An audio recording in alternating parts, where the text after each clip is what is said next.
I'm Bob Hallmark in studio today, and we are seeing a lot of activity with local fire departments, area fire departments, and particularly the Texas A&M Forest Service, as we have lots and lots of activity going on with fires and potential of fires because of the conditions right now.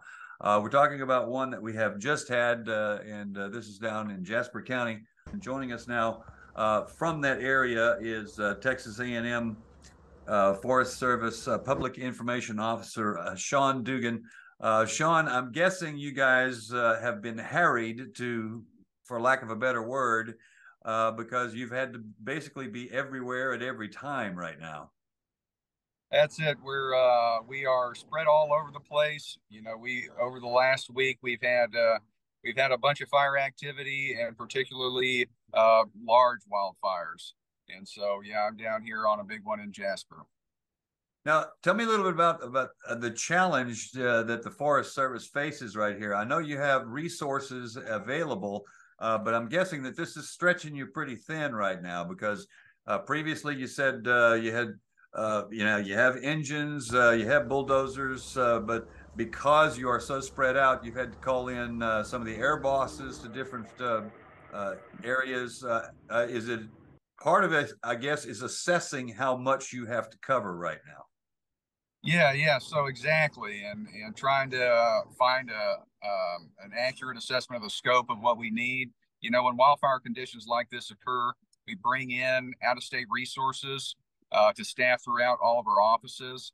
And this one, we've had folks from Georgia, from Florida, and we had a bunch of aircraft on it last night, and we had aircraft starting as soon as they could fly this morning. The assessment, I'm guessing, is, and I don't want to paint too dark a picture on this, but conditions right now are really prime for what's happening. And you saw this happen, I guess, in Jasper as well, where even a small fire can lead to a much bigger fire, and you've got to get to it as quickly as possible. Yeah, so what we're seeing, everybody wants to compare years, and of course, 2011 was a record year for drought and wildfire, and each year has its flavor. And so this year, what we're seeing is this: we're not near at the level of drought that we had in 2011, but because the temperature and the lack of precipitation was so stark this year, we're seeing record levels of fuel dryness. So the fuels are actually, in some cases, drier than they were in 2011. And that's what's fueling this wildfire activity. And of course, our public message is always for the public to be very careful with anything that might cause a spark. You said previously that there are over 200 counties in Texas out of the 254 that have enacted burn bans. And how broad spread is this right now? I mean, are you guys basically all over the state right now? We are, and we're really focusing on East Texas right now. East Texas is seeing very elevated wildfire conditions. We're having like I said earlier, really big fires all up and down both North and Southeast Texas. And here in Jasper County, we're estimating the acreage of this fire right now at 3,000 acres. And, our resources works all throughout the night. And, they're having to take some breaks this morning.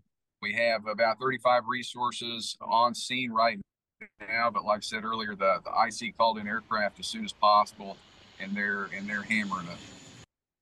Uh, is it because East Texas? I don't want to say it has more fuel, but we're in the piney woods in East Texas. They're very thick forests, unlike West Texas, which has very sparse forest. Is that the particular challenge with East Texas? Is because it is so thickly wooded?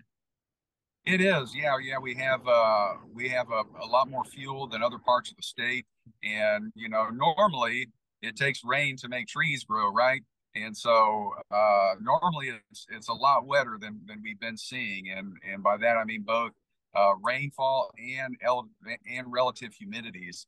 But what we're seeing now is, of course, the rain shut off in June, and the relative humidities now are are very low for East Texas. And when they're that low, and you have the heat like it's been, and if there's any wind component, that fire can grow into the trees and do what we call crown. And we're seeing crown runs, group tree torching on these fires, which make them very resistant to control, very dangerous for anything that's in front of them. And that's why we've been relying on aircraft, because they can make it rain from the sky, and that helps us slow the fire down. You mentioned that you are getting some help from other agencies, I guess, from out of state and that sort of thing. When, not to coin a phrase here, but when do you think we'll be out of the woods?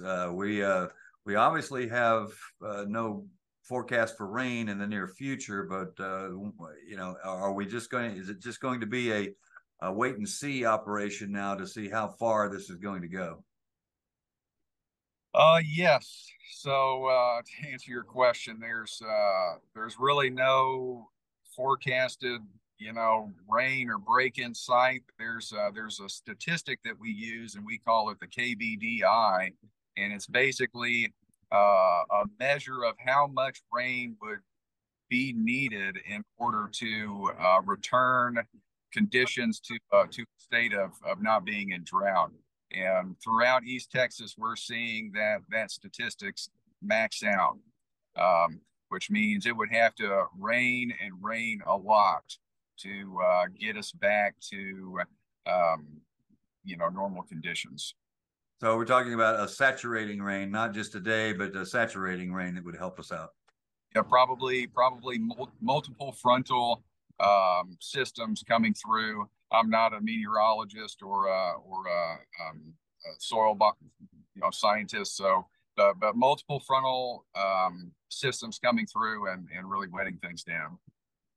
All right. Well, obviously, the concern now is for all of those men and women that are out there fighting these fires, for the pilots as well.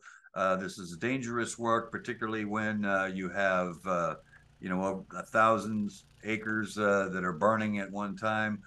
Containment is the objective, to try to contain all of these. So I'm guessing that ultimately the big concern now is that this can be done, contained, and done safely.